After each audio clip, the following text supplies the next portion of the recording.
In the autumn of 1647, the pyres burned across the northern kingdoms. Grandmother, healer, witch.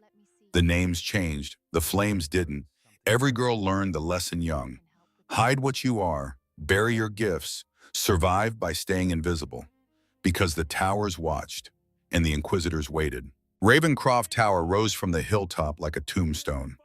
Gray stone, narrow windows, a place where screams died before they reached the outside world, where confessions were extracted, where witches became ash. But sometimes, in the space between confession and condemnation, between captor and captive, between fear and surrender, something impossible happens. This is a story about fire, about the kind that destroys and the kind that transforms, about a woman who healed with her hands and a man who'd spent 10 years burning people like her, about the night she told him everything and the choice he made when dawn came. Some confessions destroy you, others set you free. October, 1647. Rain came from the north, iron nails against canvas, wind tearing at the wagon cover. Isolde Greymark sat in darkness, wrists bound with rope, 20 years old. Golden hair plastered to her face, green eyes staring at nothing. The merchant's son had been dying, fever that wouldn't break, skin gray, breathing shallow. She'd gone to help, just herbs. That's what she told herself. But her hands had glowed, soft gold, like captured sunlight. And the boy had opened his eyes. 3 witnesses, 3 mouths, 1 verdict. Witch.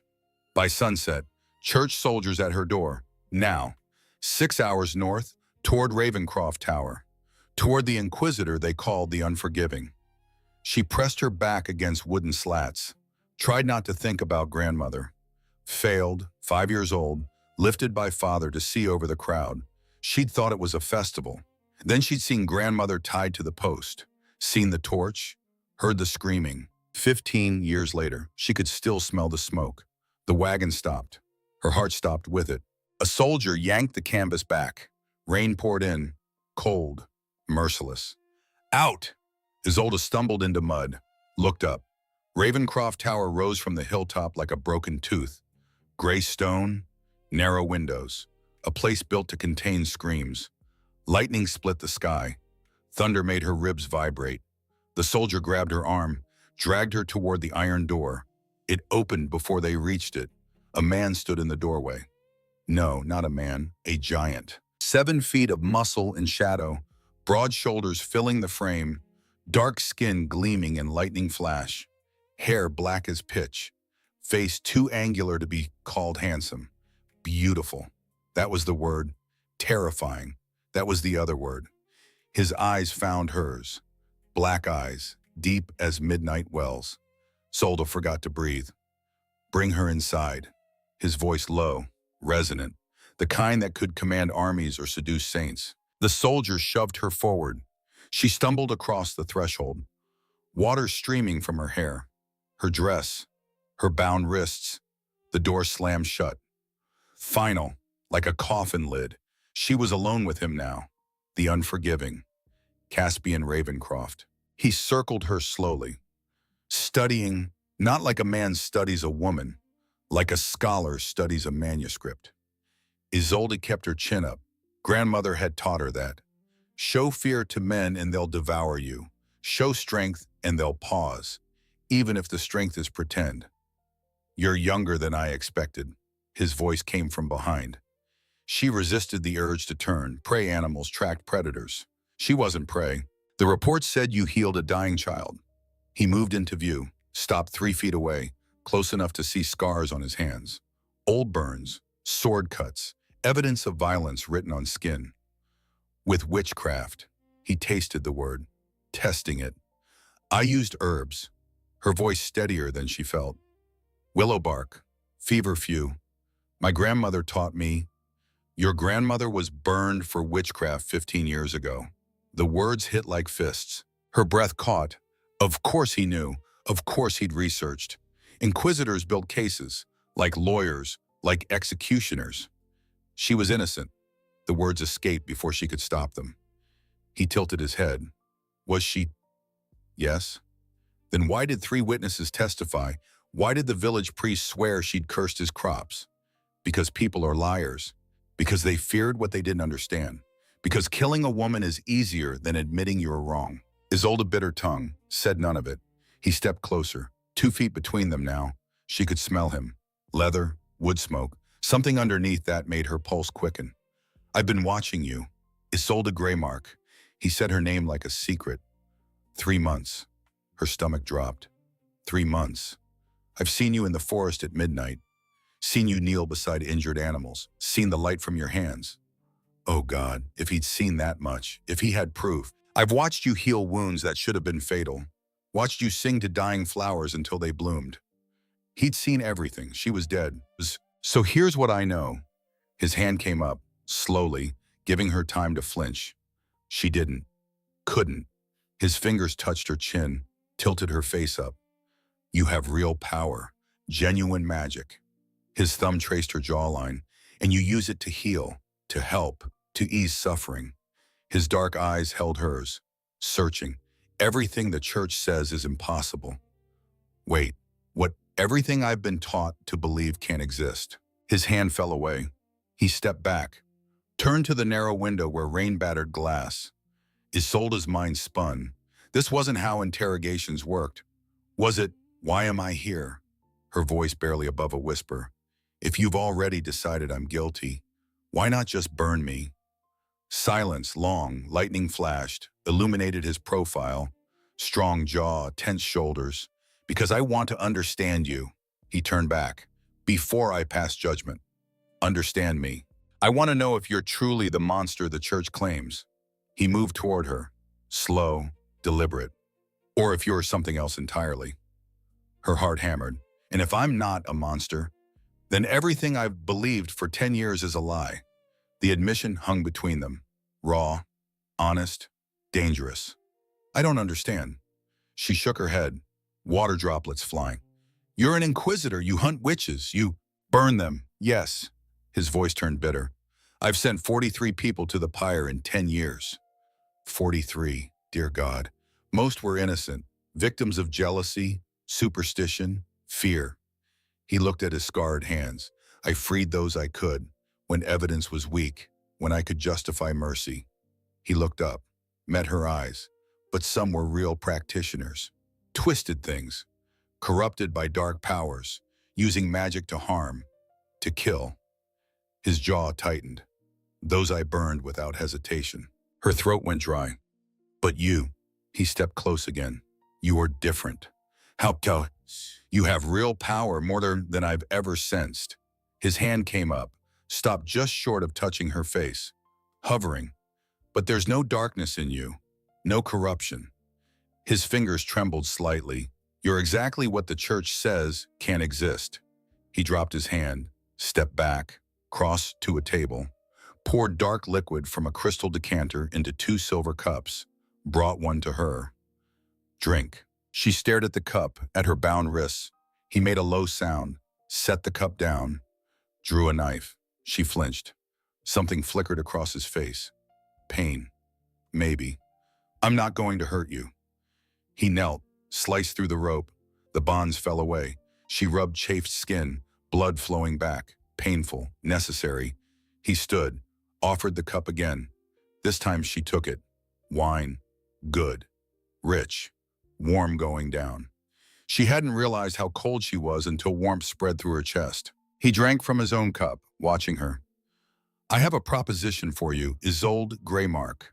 Here it comes. The trap. The trick. The church will burn you within a week. Your trial is a formality. 3 witnesses, documented healing, clear evidence. He set his cup down. Unless I declare you under my custody for intensive reformation. Her breath caught. Reformation. Officially, you'll be my prisoner, undergoing daily interrogation, religious instruction, penance. He moved closer. Unofficially, you'll be under my protection, safe, free to be what you are. This was insane. What do you want? Sharper than intended. In return, his eyes darkened. Truth, complete truth. I don't. Tell me everything. His voice dropped, intimate, commanding. Your magic, your secrets, your fears, your desires. He was so close now. She could see warmth in his black eyes. Hold nothing back. Hide nothing from me. Her pulse thundered. Give yourself to me completely. Oh, oh God, this wasn't just about magic. And in return, her voice barely worked. I protect you with everything I have, my position, my power, my life if necessary. He reached up, slowly, giving her time to pull away. She didn't. His hand cupped her face. Warm, calloused, gentle. You'll be mine, Isolde Greymark. His thumb traced her cheekbone. And I'll be yours, death or trust, burning or surrender. She looked into his eyes, saw something she hadn't expected. Loneliness, deep as her own, desperate as her own. Why? The question escaped as a whisper. Why would you risk everything for me? His expression softened. Just slightly, just enough. Because burning you would be burning the last beautiful thing I've seen in 10 years of this work. The words landed like a thunderclap. Her knees went weak. No one had ever called her beautiful before. I need an answer. His voice rough now, strained, before I lose my nerve. This giant, this inquisitor, this man who'd burned 43 people. Nervous. Because of her. She took a shaky breath, thought about burning, thought about 15 more years of hiding. Running, fear, thought about the warmth of his hand on her face. Yes. The word came out broken but clear. Yes, I'll tell you everything. Something blazed in his eyes. Relief, joy, and hunger, all three at once. All? Then come with me. He took her hand, gentle, like she was made of glass. Let me show you where you'll stay. He led her to a door, up a winding stone staircase, footsteps echoing. Up, up, up. Until they reached a heavy wooden door, he pushed it open. She stepped inside and stopped. This wasn't a cell. This was a chamber. Large, warm, fire burning in the hearth, furs piled on a massive bed, windows showing the storm outside. But inside, safe, comfortable, beautiful. This is your room. She turned to face him. Our room. He closed the door. If you'll have me, our room. The implication, clear. Her heart raced. She was a virgin, 20 years old and untouched. By choice, by necessity, by the constant need to stay invisible. And now this man, this impossibly large, impossibly powerful man, wanted her. Her voice failed.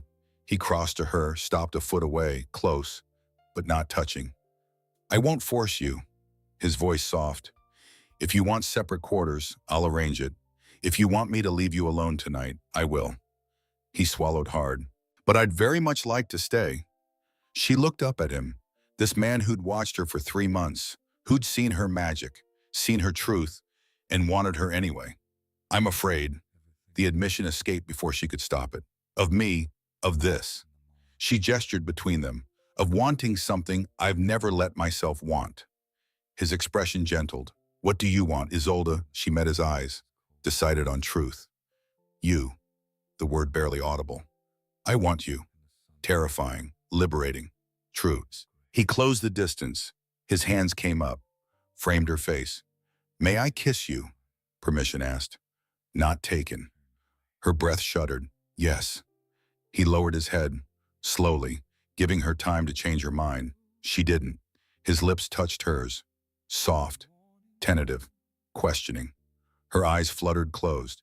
She'd never been kissed before, didn't know what to do, but her body knew. Her lips parted. He made a low sound, deep in the kiss. His tongue traced the seam of her mouth, seeking entrance. She opened for him. The invasion sent lightning through her veins. He tasted like wine and dark promises. She kissed him back, clumsy, eager, hungry. His hand slid from her face to her hair, tangled in the wet strands. The kiss grew fiercer, more demanding. Her hands clutched his shoulders, solid muscle, so much strength, and all of it controlled, restrained, gentle. When they finally broke apart, both breathing hard, he rested his forehead against hers. God, Isolde! His voice wrecked. You're going to undo me completely. She couldn't speak, couldn't think, could only feel. his hands on her, his breath mixing with hers, two hearts trying to find the same rhythm. I need to know. He pulled back enough to meet her eyes. Have you ever? No. She cut him off, saving him from asking. Never. His pupils dilated. Never. I've been alone since I was 12. Since father? She swallowed. Since father realized what I was and threw me out. Pain flickered across his face. 12 years old. I survived. She lifted her chin. I learned to hide, to stay invisible, to never get close to anyone. Until now. Until now. His hands trembled as they cupped her face again. I'll be gentle. A promise. A vow. I'll go slow. Make sure you are ready. Was she ready? She'd spent 15 years running from this, from connection, from vulnerability. But he had already seen her magic, her truth, her soul, and he still wanted her. I'm ready, stronger than she felt. I'm terrified, but I'm ready. He smiled, the first real smile she'd seen from him. It transformed his face, made him almost boyish. Almost. Being terrified is honest. He pressed a kiss to her forehead. I'm terrified too. She couldn't imagine this giant afraid of anything. He paused, struggled with the words. I've been with women before, but I've never wanted to be gentle, never cared if it was good for them. His thumb traced her lower lip. With you, I want everything to be perfect. The admission undid something in her chest. It doesn't have to be perfect. She touched his face, traced his jaw.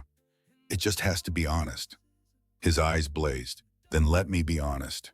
He lifted her, easily, like she weighed nothing, carried her to the bed, laid her down on soft furs, stood looking down at her.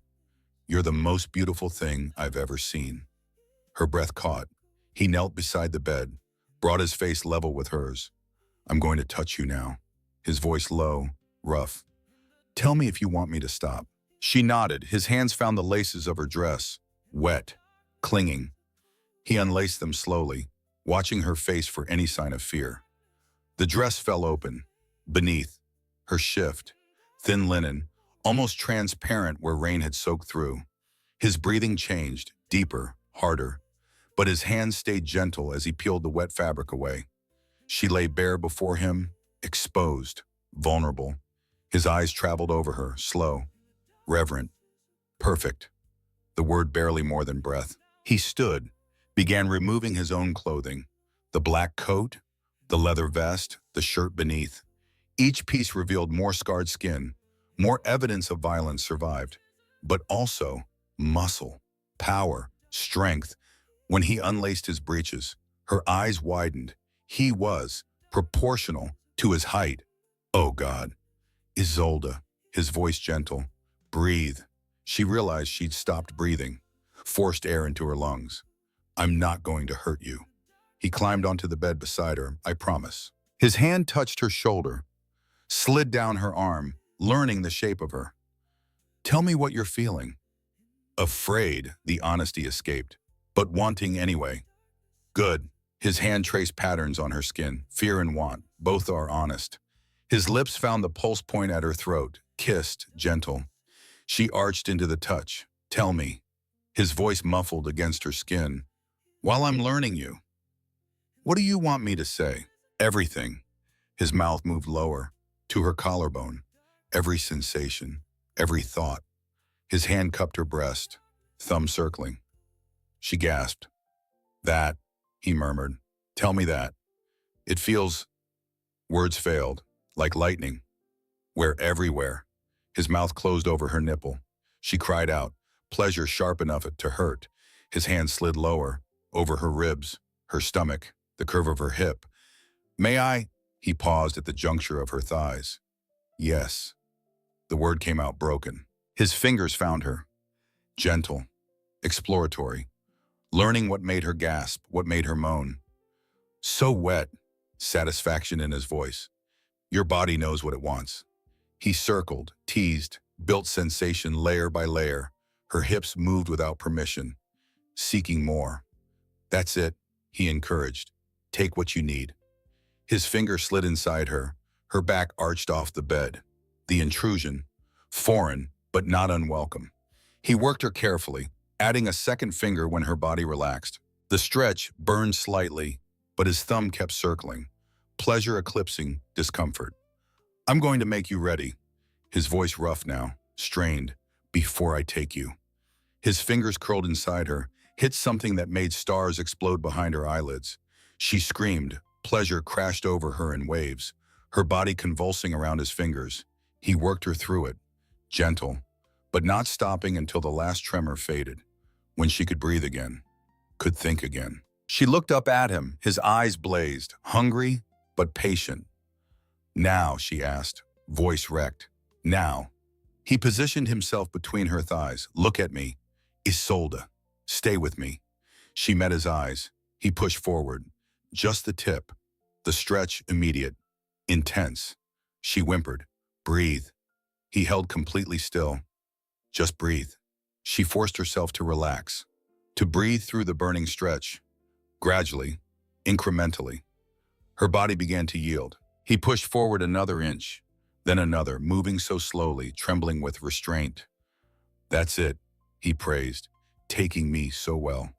The praise made something warm bloom in her chest, helped distract from the overwhelming fullness. When he was halfway seated, he paused. Okay, his voice strained. More. She surprised herself. I want all of you. He groaned, pushed forward with more confidence. Her body opened, welcomed him, until he was fully seated inside her. She gasped, the sensation overwhelming. Too much, not enough, everything. God. His whole body shook. You feel like heaven. He held still, giving her time to adjust. Slowly, the burning transformed, became something else, something that made her hips lift, seeking friction. Please, she begged. Move. He withdrew slowly, pushed back in, set a careful rhythm, each stroke building pleasure. Her hands clutched his shoulders, nails digging in. Tell me, he commanded, voice rough. Tell me how it feels. Like dying, she gasped, like being reborn. More, like I've been waiting my whole life for this, for you. His rhythm faltered. Say it again. For you. Tears leaked from her eyes. I've been waiting for you. He kissed her, deep, claiming. His pace increased, careful, but no longer gentle. She met him thrust for thrust, body learning the rhythm. Pleasure built, higher, higher, until she shattered again, screaming his name, her inner muscles clenching around him. He groaned, buried himself deep, pulsed inside her. They collapsed together, hearts racing, breath mingling outside. The storm raged inside. They'd created their own. Dawn crept through the windows. Gray light. Rain still falling, but softer now. Isolde woke tangled in Caspian's arms. His massive body curled protectively around hers. She'd never felt safer, which was insane. This man was an Inquisitor, her captor, the one who held her life in his scarred hands, but somehow he'd become her sanctuary. He stirred, eyes opening, finding hers immediately. Good morning, his voice sleep rough. Good morning. They stared at each other, the enormity of last night settling between them. Regrets, he asked quietly. She thought about it honest. No, she touched his face. Terrified, but no regrets. He smiled, kissed her palm. We should talk about what happens next.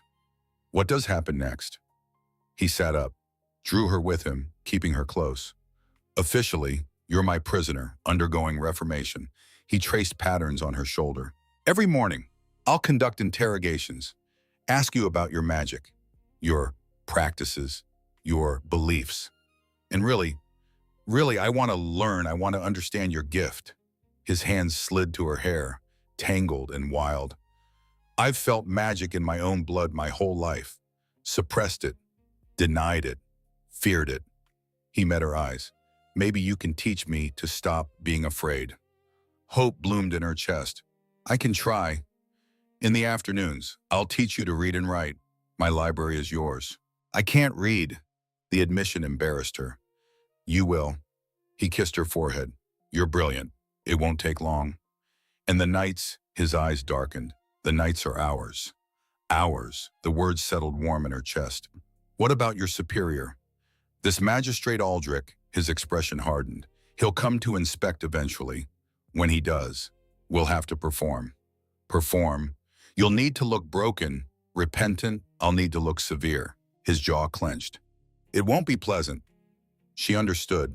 They'd have to pretend, deceive, survive. I can do that. Can you, he studied her face. Can you pretend to fear me when I've just made love to me? She finished. Yes, I'm good at pretending, Caspian. She'd spent 15 years pretending. One more performance wouldn't kill her, probably. The days fell into rhythm. Mornings. Interrogation. Caspian would ask about her magic, how it worked, what it felt like. Isolde would answer honestly, demonstrating small things, making candles flare, encouraging seedlings to sprout, healing cuts on his scarred hands. He watched, fascinated, taking notes, trying to sense the energy she described. Here, she'd take his hand, feel the life in the plant. He'd close his eyes, concentrate. Sometimes, barely, he could sense it, a flicker, a pulse. It's there, she encouraged. You just need practice. His joy when he managed to make a candle flame dance, childlike, beautiful. Afternoons, witty lessons. Isolde proved a quick study. Within days, she recognized basic words. Within a week, simple sentences. Caspian would sit beside her, patient, praising every success. She devoured books like a starving woman devoured bread. Philosophy, history, even forbidden texts on magical theory. You're brilliant, he'd say, watching her read. I'm just curious. No, you're brilliant. The praise warmed her, made her believe it might be true. Evenings, they'd walk the tower grounds, talk about everything, nothing, their childhoods, their fears, their dreams. Caspian told her about his mother, dead in childbirth. His father, a church official, cold, strict, raising him to hunt the very thing his mother had been. Did he know about her magic? I think so, his voice bitter. I think he married her to prove loyalty, then destroyed anything that reminded him of her, including his son's magic. Isolde told him about her father, how he'd loved her until he had seen her heal a bird, then a terror in his eyes, calling her abomination, throwing her out. I was 12, didn't know how to survive. How did you? Grandmother's friends, hidden network of healers. They taught me, kept me safe, until one by one they'd been found, burned. Now she was the last. He pulled her close. Not anymore. You have me. Nights, they learned each other's bodies, slowly, thoroughly. He teaching her what pleasure could be.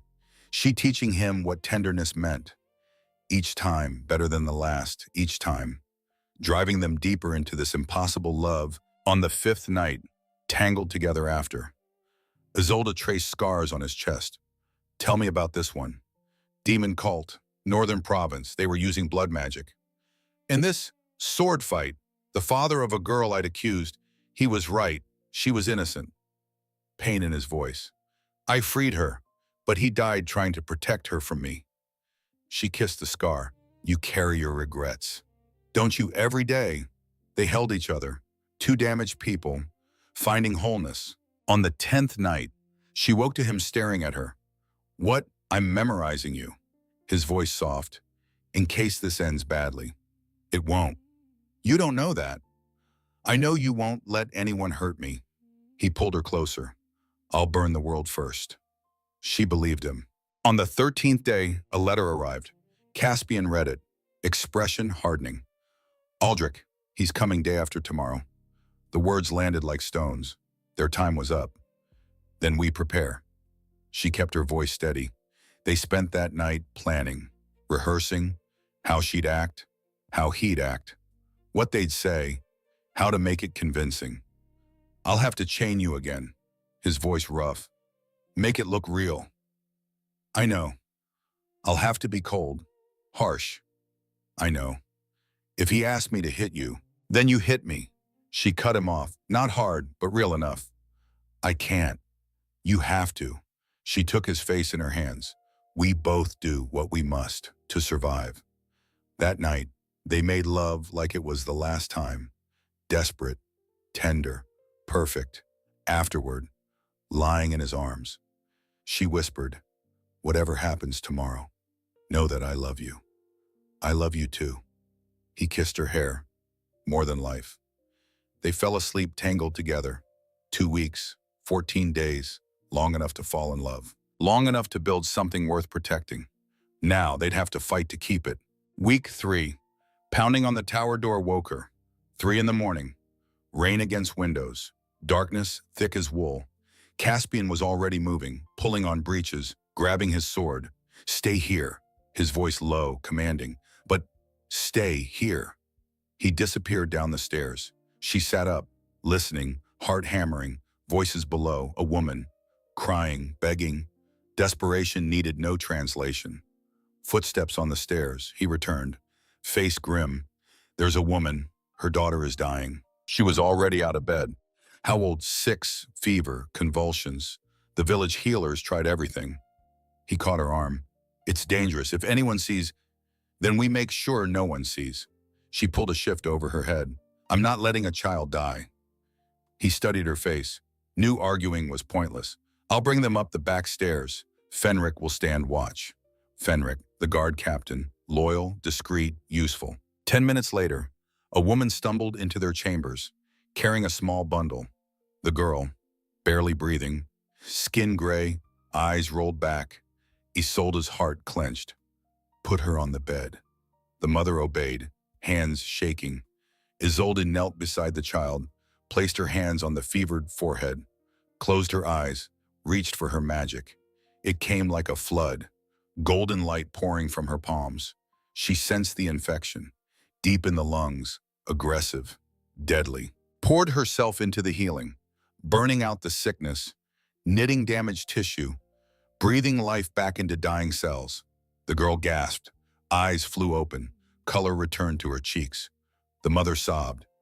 "Thank you, oh God, thank you." Isolde swayed, the room tilting. Caspian caught her, steady, solid. "Easy, I've got you." He helped the woman and child down the back stairs, gave them coin, made them swear silence.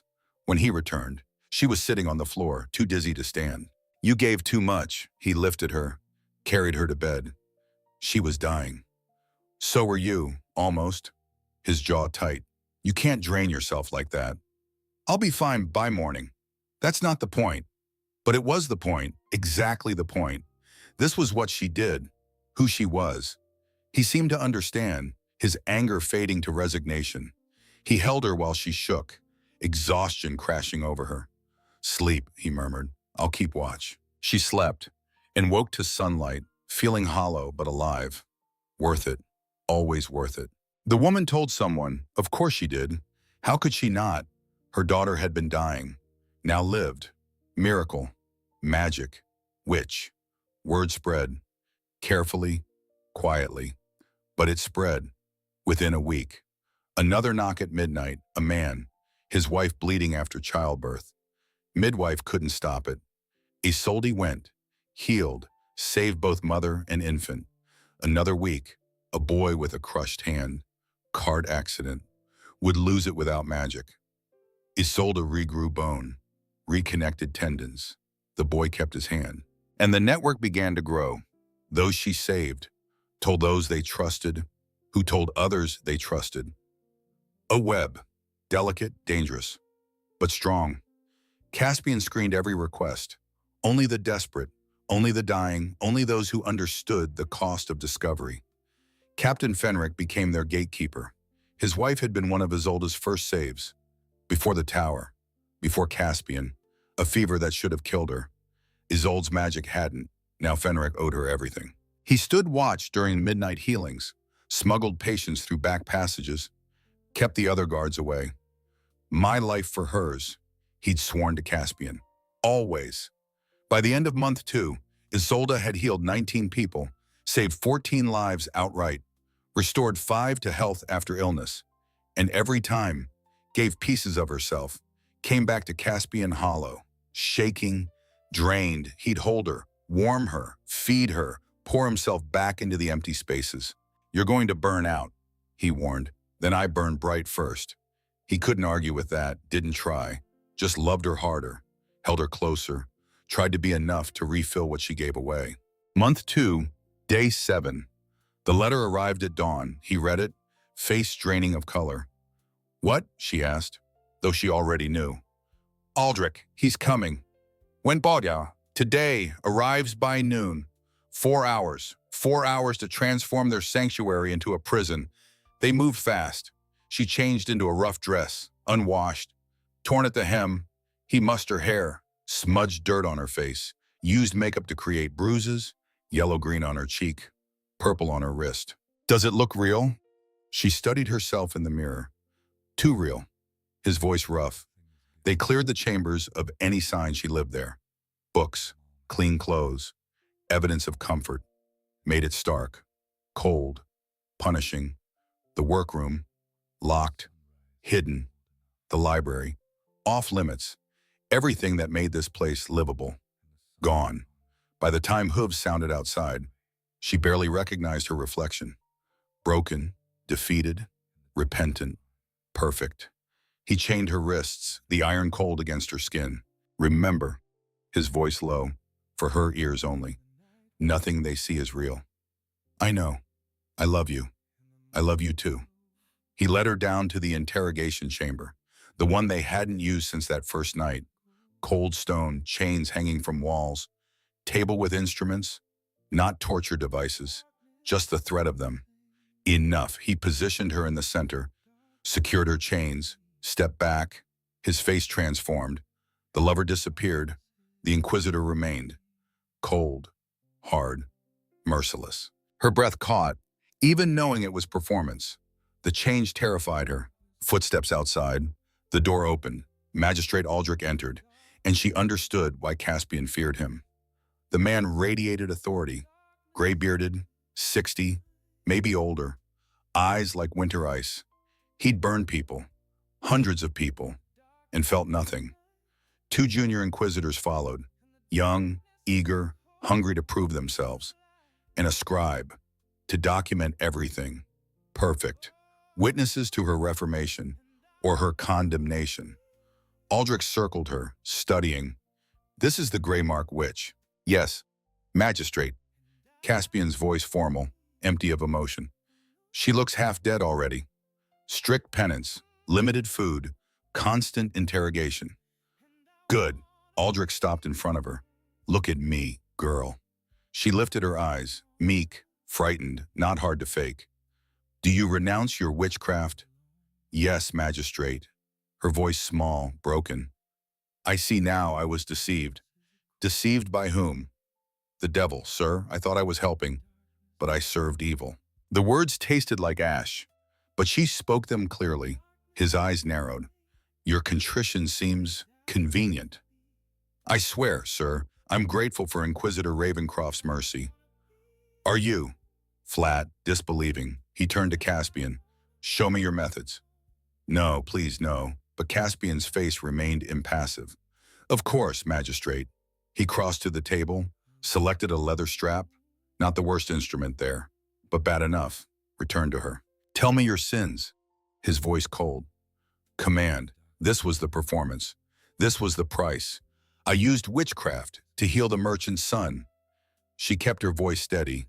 "And I've practiced forbidden magic since childhood." "What else?" She hesitated, deliberate, making it look like she was hiding something. His hand tightening on the strap. "What else?" I don't." The strap cracked across her shoulders. She screamed, not from pain, though it stung, from shock, from the reality of Caspian hitting her, even knowing it was necessary, even preparing for it. The reality broke something. "Confess," his voice hard. The junior Inquisitors leaned forward, eager. Aldrich watched, impassive. "I healed animals," she sobbed. "In the forest I made plants grow." Another strike, across her back. This one harder, tears streaming now, real tears. "I'm sorry," she gasped. "I'm so sorry." He grabbed her chin, forced her to look at him. His eyes, for just a second, filled with anguish, then empty again. "You will learn obedience." Each word precise, cold. He released her, Step back. She's broken well. Aldrich nodded approval. Marvel. Continue this regimen. Daily. Yes, Magistrate. I want weekly reports on her progress. Of course, Aldrich moved to the door, paused. Good work, Caspian. Your father would be proud. The words landed like stones, then he was gone. Junior Inquisitors and scribe following. The door closed. Silence. Caspian stood frozen, strap still in hand, then dropped it. Like it burned, crossed to her, hands shaking as he unlocked her chains.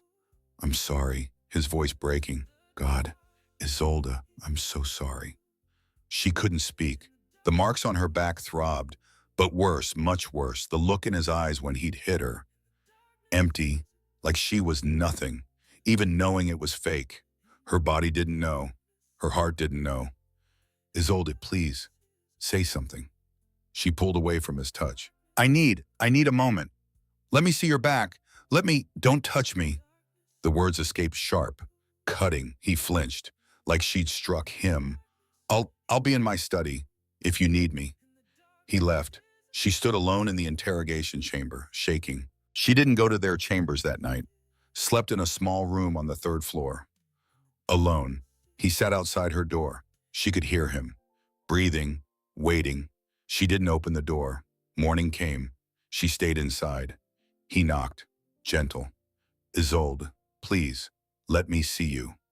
Silence. I know I hurt you. I know, but please, let me make it right. How could he make it right? How could she forget the emptiness in his eyes? I need time, her voice rough from crying. How much time? I don't know. She heard him lean against the door, slide down to sit. I'll wait as long as you need. Day 2, she emerged, to eat, to wash, avoided looking at him. He tried to approach. She walked away, saw the pain in his face, couldn't bring herself to care. Day 3, the marks on her back fading, but the marks on her heart deeper. He caught her in the hallway. Please, Isolde, talk to me. What do you want me to say? That you understand, that you know I had no choice. I understand, her voice flat, but understanding doesn't make it hurt less. I would never hurt you by choice, I know. Then why won't you let me near you? The question hung between them. Why? Because her body remembered fear, even when her mind knew truth. Because some betrayals lived in muscle memory, not logic. Because she'd felt alone her whole life, and for 2 months, hadn't been. And that taste of safety made the loss sharper. I need you to hold me. The admission broke from her, and I can't let you. Understanding dawned in his eyes. Your body doesn't trust mine anymore. Yes. His face crumpled. How do I fix this? I don't know if you can. Day 4. She woke crying from a nightmare she couldn't remember. Stumbled into the hallway, found him asleep on the floor, outside her door. He'd been there every night, waiting. Something broke in her chest. She knelt beside him, touched his shoulder. He woke instantly. Isolde. I had a nightmare, her voice small. He sat up, careful not to touch her without permission. Do you want to talk about it? I don't remember it, just the fear. They sat in silence. Then she leaned against him, just slightly. He went very still, barely breathing. I know it wasn't you, she whispered. The man who hit me. It was me. I can't pretend it wasn't. The man I love wouldn't hurt me. The man you love did hurt you, to save your life. Truth, complicated, painful, true. I hate this. Tears sliding down her face. I hate that they have this power over us. I know. I hate that we have to perform, pretend, lie. I know, but I don't hate you. His breath shuddered. No, I hate the situation, the church, Aldrich, all of it. She turned to face him. But I love you, and I need you to hold me. Are you sure? No, but do it anyway. He wrapped his arms around her, gentle, like she might shatter. She buried her face in his chest, let herself break, sobbed for everything, the fear, the performance, the marks on her back that had faded, the marks on her heart that hadn't. He held her through it, murmuring wordless comfort. When the tears finally stopped, she felt emptied, but lighter. Can we go back, she asked, voice hoarse. To our chambers. To before, when it was just us. I don't know. Honest. But we can try. They stood, went to their chambers, climbed into bed, held each other. No passion, just presence. Two damaged people, trying to find their way back. It took days, small steps, his hand on her shoulder, her accepting it, a kiss to her forehead, her leaning into it. Slowly, slowly, trust rebuilt, different than before. Sadder, more fragile, but real. And on day 7, when he reached for her in the night, she reached back. They made love like people returning from war. Desperate, tender, grateful to be alive. Afterward, tangled. I swear to you, his voice fierce, never again. Even if Aldrich comes back, I'll find another way. You can't promise that. I can, and I do. He tilted her face up. I'd rather burn than hurt you again. She believed him, and that belief, dangerous as it was, healed something. Month 4, day 12.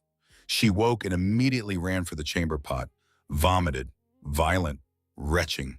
He held her hair, concerned. Too much wine last night. I had 1 cup. She retched again. When her stomach was empty, she sat back, shaking. This is the 3rd morning, his voice careful. I know. And your breasts, they're tender. You flinched when I touched them last night. She met his eyes, understanding passing between them. No, she breathed.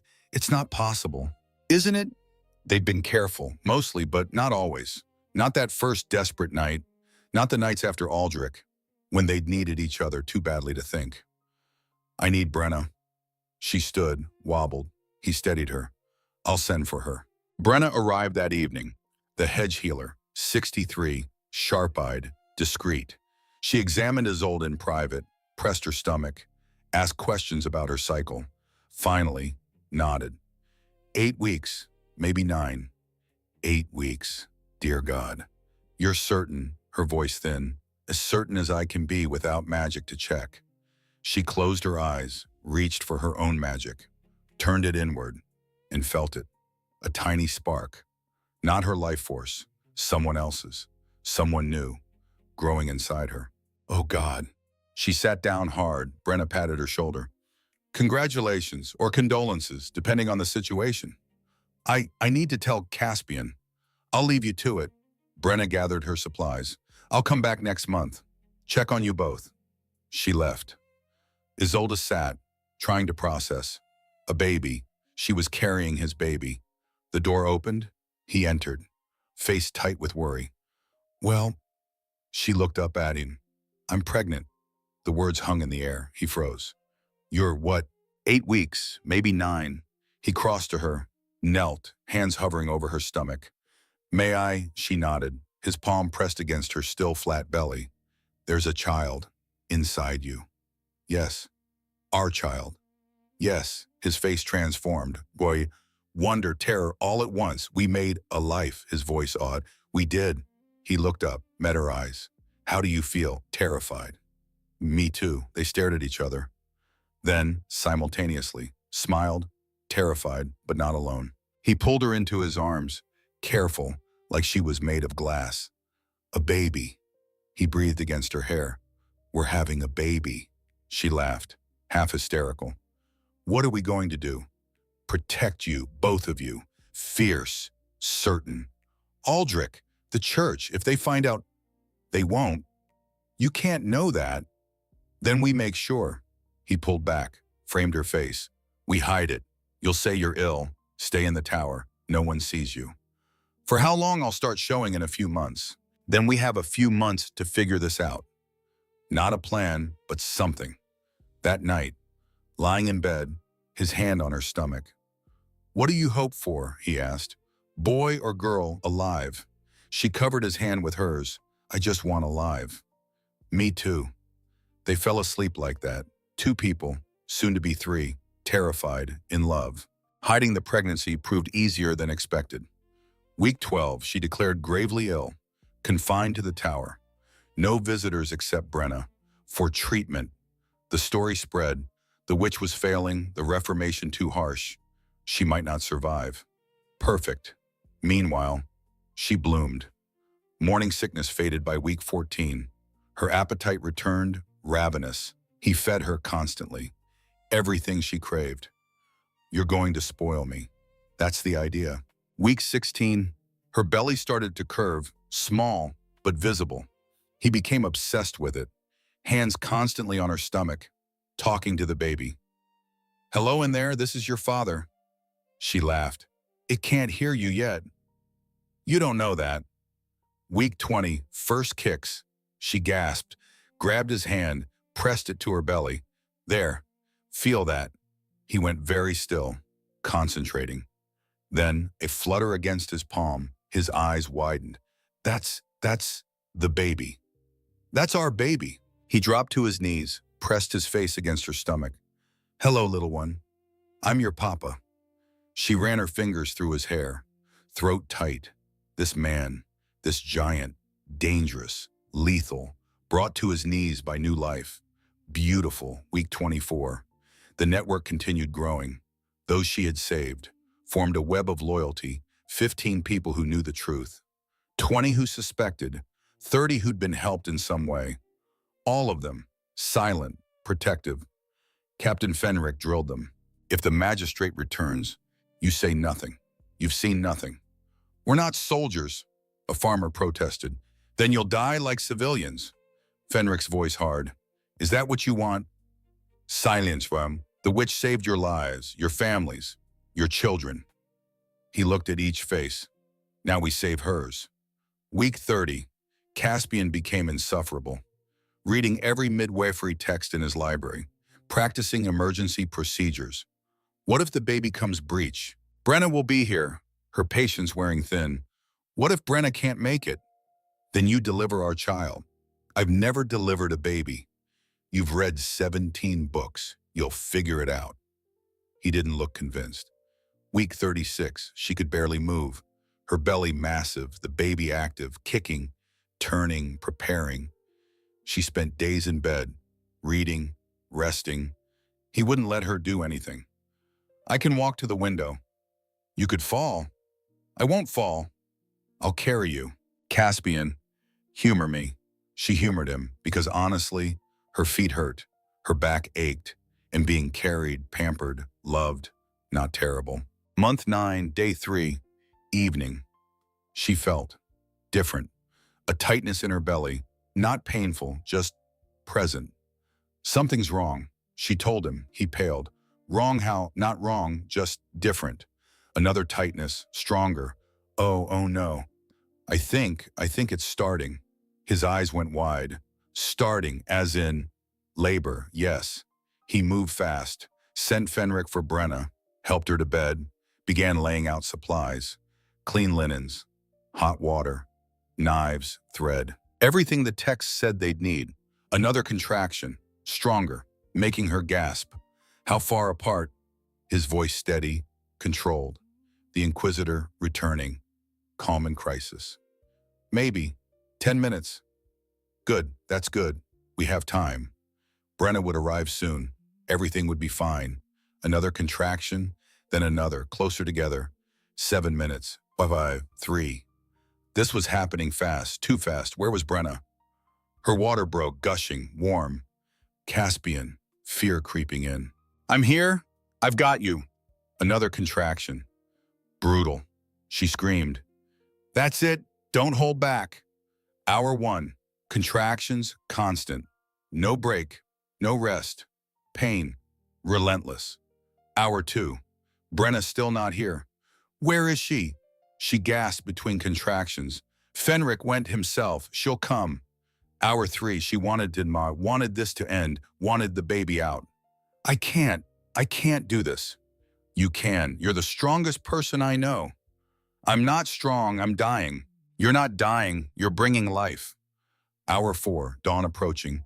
Gray light through windows. And hoofbeats outside. He went rigid. Stay here. Where would I go? She panted. I'm in labor. He kissed her forehead. Rushed downstairs. She heard voices.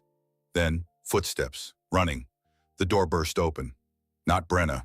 Fenric. Face white. My lady, the magistrate. He's returned. No, no, no, no. How long until he's here? Caspian's voice deadly calm. Dawn, maybe an hour. 1 hour, until Aldrich arrived, found her, in labor, with Caspian's child, found the evidence of their betrayal, found the reason to burn them both. Brenna burst through the door 30 minutes later, took one look, started issuing orders. Hot water, more linens, and you, she pointed at Caspian.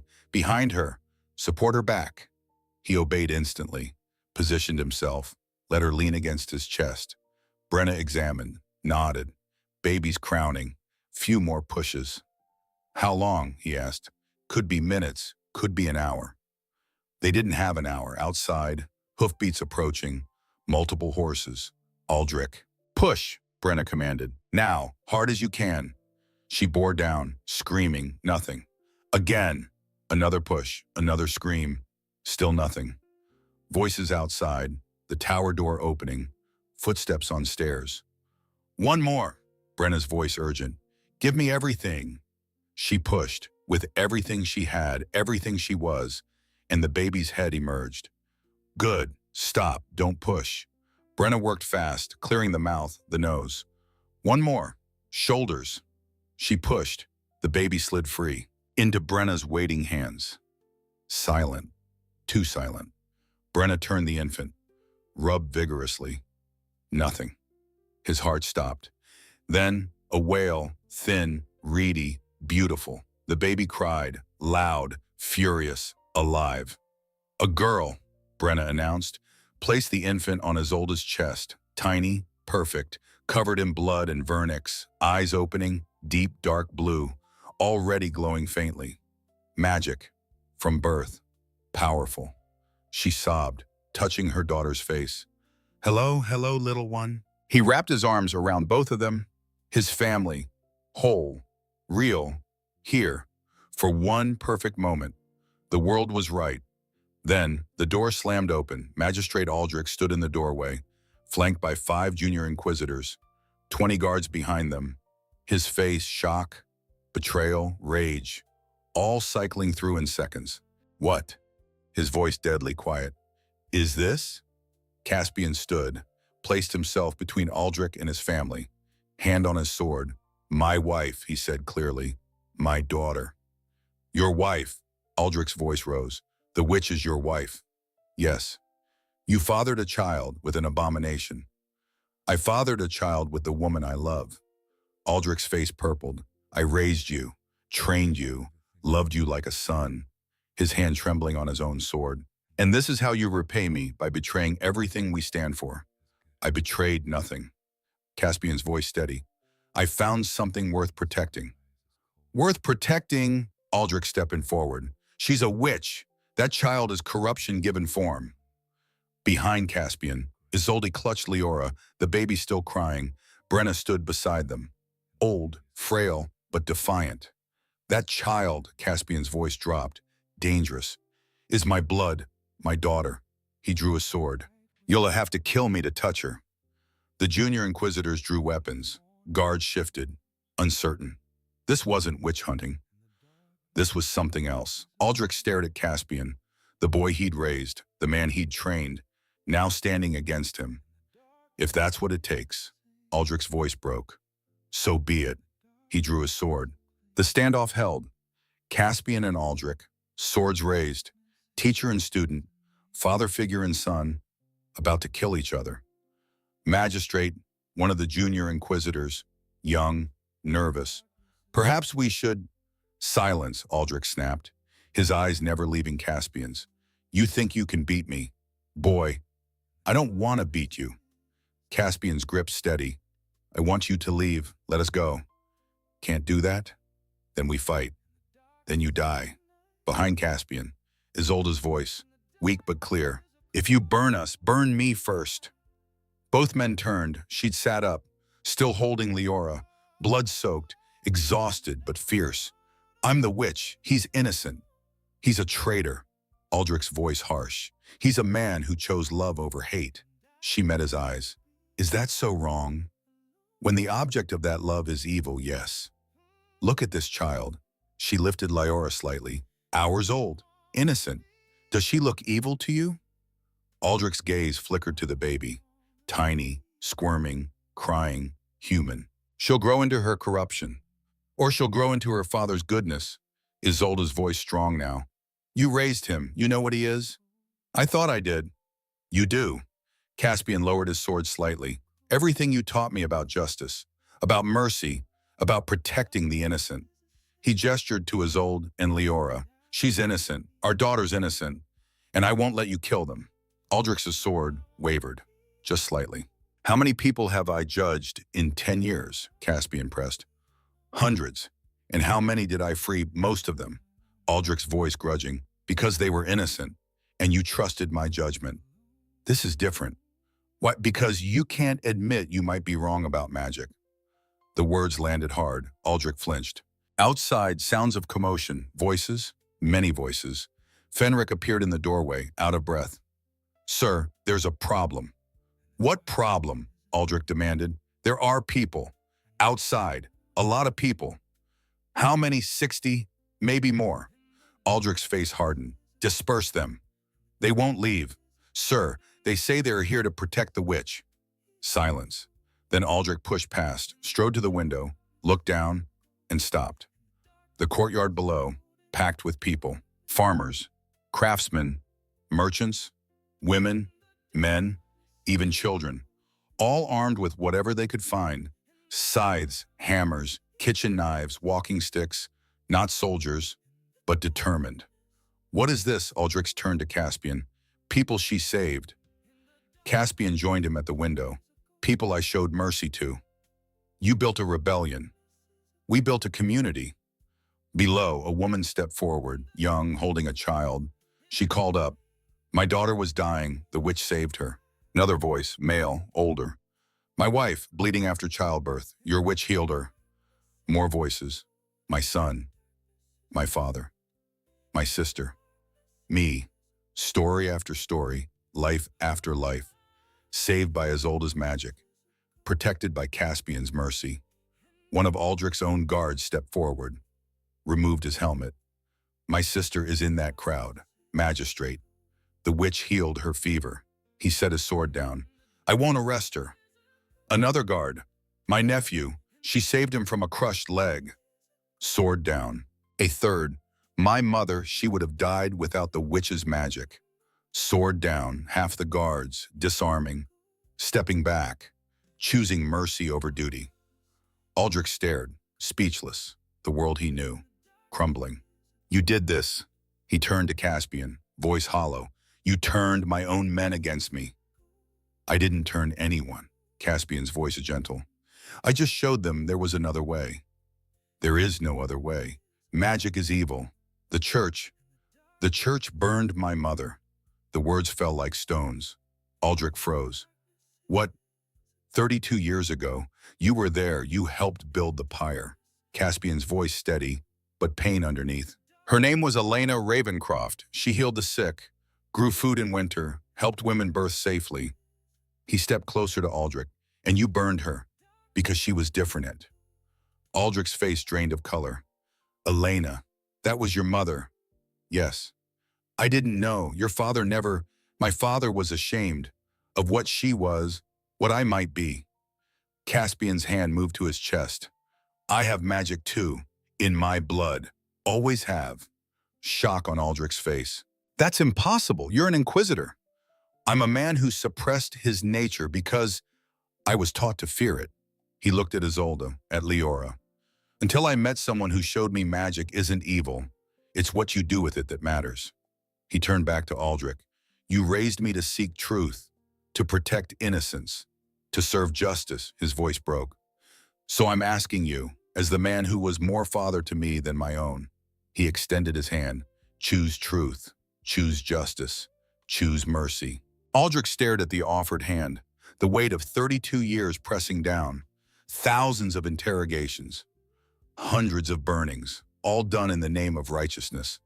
What if he'd been wrong about all of it? He looked at the baby, Leora, hours old, glowing faintly with magic, but otherwise, just a baby, innocent, human, alive. I've spent 3 decades, his voice barely audible, Hunting people like you. I know. Burning them. Telling myself it was God's will. I know. What if, Aldrich's voice cracked, what if they were all like her, like your mother? Some were, Caspian said gently. Some weren't, but most. Most were just afraid people trying to survive. Aldrich's hands shook, reached out, almost touched Caspian's. Then an arrow whistled through the window, struck the wall behind them. Everyone spun. One of the junior inquisitors stood, bow raised, young, fanatic, eyes blazing. Traitors, all of you. He knocked another arrow, aimed at Isolde, at the baby. Caspian moved, but Aldrich moved faster, stepped in front of the arrow's path. Stand down, his voice commanded. No, sir, they're corrupting you. I said, stand down. The junior inquisitor's face twisted.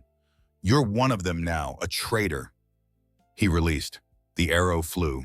Aldrich didn't move. Caspian tried to reach him. Too late. The arrow hit, but not Aldrich's chest. His arm. He'd moved at the last second, taking a wound instead of death. Blood bloomed. Aldrich grabbed the junior inquisitor's bow, snapped it. You are dismissed from service permanently. But sir, get out, the roar echoed. The junior inquisitor fled. The other young inquisitors hesitated, then followed. Running, leaving Aldrich, bleeding, standing. The remaining guards looked uncertain. Aldrich turned to them. Anyone else want to defy my orders? Silence. I thought not. Leave us. They obeyed, filing out, until only Fenric remained. Stay, Aldrich said. Bear witness. To what? Aldrich moved to the bed, where Isolde sat, holding Leora, knelt, slowly, stiffly, an old man's knees protesting. Isolde Greymark, his voice formal, you have been accused of witchcraft. Her breath caught. Here it was, the condemnation. And after thorough investigation, I find the charges accurate. Her heart sank. You possess genuine magical power. Aldrich looked at Leora, as does your daughter. He looked up, met Isolde's eyes. And I also find that you have used this power solely for healing, for helping, for easing suffering. His voice softened. Therefore, I declare you reformed, remanded permanently to Inquisitor Ravencroft's custody. He pulled a document from his coat, signed it. For ongoing spiritual guidance and observation, he handed it to Caspian. Case closed. Caspian stared at the paper. You're letting us go. I'm ensuring you're supervised by someone I trust. Aldrich's mouth quirked. Someone who won't burn an innocent woman and child. He stood, winced. The arrow wound, bleeding steadily. This stays between us. Officially, you're still my prisoner. Unofficially. He looked at Leora. You have a family to protect. Isolde's eyes filled with tears. Thank you, Magistrate. Don't thank me yet. Aldrich's voice turned grim. The church won't be pleased. I'll need to. Navigate carefully. What will you tell them? Caspian asked. The truth, mostly. Aldrich allowed a small smile. That intensive reformation requires time, that I'm monitoring the situation closely. He moved toward the door, paused. 32 years I've served, never questioned, never doubted. He looked back at them. Perhaps it's time I started. Then he was gone, leaving Caspian, Isolde, Leora, and Brenna, stunned, alive, free. Brenna broke the silence. Well, that was dramatic. Isolde laughed, hysterical, relief pouring out. Caspian joined her, both of them shaking. Leora wailed, confused by all the emotion. Hush, little one, Isolde soothed. You're safe now. She looked up at Caspian. We're all safe. He climbed onto the bed, wrapped his arms around them both. His family, intact, whole, alive. 6 months passed. Ravencroft Tower transformed, no longer a place of judgment, now a sanctuary. 12 refugees sheltered within its walls. Healers, herbalists, those accused wrongly, people who needed safety. Caspian still served as Inquisitor, officially, but his case has changed. He freed the innocent, swiftly, publicly, punished true criminals, harshly, fairly, and quietly, carefully, redirected the accused to safety. A network grew. Other towers, other inquisitors, sympathetic, beginning their own quiet revolutions. Change, slow but real. Aldrich visited monthly, bringing refugees he'd quietly freed. His own reformation. Private, profound. The church is resistant, he admitted over dinner. But I'm senior enough. They tolerate my methods. For now, Caspian said. For now. Aldrich agreed. We work with what we have. He looked at Leora, 6 months old, sitting in Isolde's lap, already making flowers bloom with a touch. She's extraordinary. She's ours, Isolde said, protective. I meant that as a compliment. Aldrich's voice gentle. I've spent 6 months reconsidering everything I believed. He met Caspian's eyes, about magic, about righteousness, about what it means to serve Gui. And Paid, and I think, perhaps, God cares less about power's source and more about how it's used. Progress, from a man who'd burned hundreds. Not redemption, not yet, but a start. Evening, 6 months and 3 days. Isolde stood on the tower balcony, watching the sunset, Leora in her arms, babbling happily. Below, the community worked, gardens being tended, meals being prepared, people laughing, living, safe, because of what she and Caspian had built. Arms wrapped around her from behind. Caspian, resting his chin on her shoulder. What are you thinking about that first night? She leaned into him. When you asked me to tell you everything. And I told you, my magic, my fears, my loneliness. You gave me your heart, and you gave me yours. Leora grabbed Caspian's hair, pulled. He winced, gently disentangled her fingers. Easy, little one, Papa needs that. Isolde laughed. She's got your strength. And your stubbornness. That's not stubbornness, that's determination. Ah, my mistake. They stood, watching their world, peaceful, safe, home. Do you ever regret it? She asked quietly. Giving up everything for me. I gave up nothing. He turned her to face him. I gained everything. He kissed her, soft, sweet, still electric after all this time. Leora between them, squirming, protesting, being squished. They pulled apart, laughing. She's got opinions, he observed. Of course, she's ours. Below, Fenric called up. Dinner's ready. Coming, Caspian called back. They headed inside. Family. The tower that had been a prison. Now a home. The Inquisitor who'd hunted witches, now protecting them. The witch who'd lived in fear, now living in love. And between them, a child, born of magic and mercy, proof that change was possible, that love could conquer fear, that opening your heart, completely, could open doors to freedom. 10 years after that first night, Isolde, 30 now, still beautiful, still powerful. 2 children, Leora, men, Victor, 8, Caspian, 42, silver threading his dark hair, scars on scars, but eyes bright, heart full. The village, 80 people now. Magic and mundane, side by side. Not perfect, never perfect, but better. Aldrich, 70, retired, living in a cottage near the tower, writing, teaching, atoning. One evening, Isolde and Caspian walked the town, hand in hand, as always, watching their children, their community, their legacy. We did it, she said softly. We did it. He agreed around them. Life continued.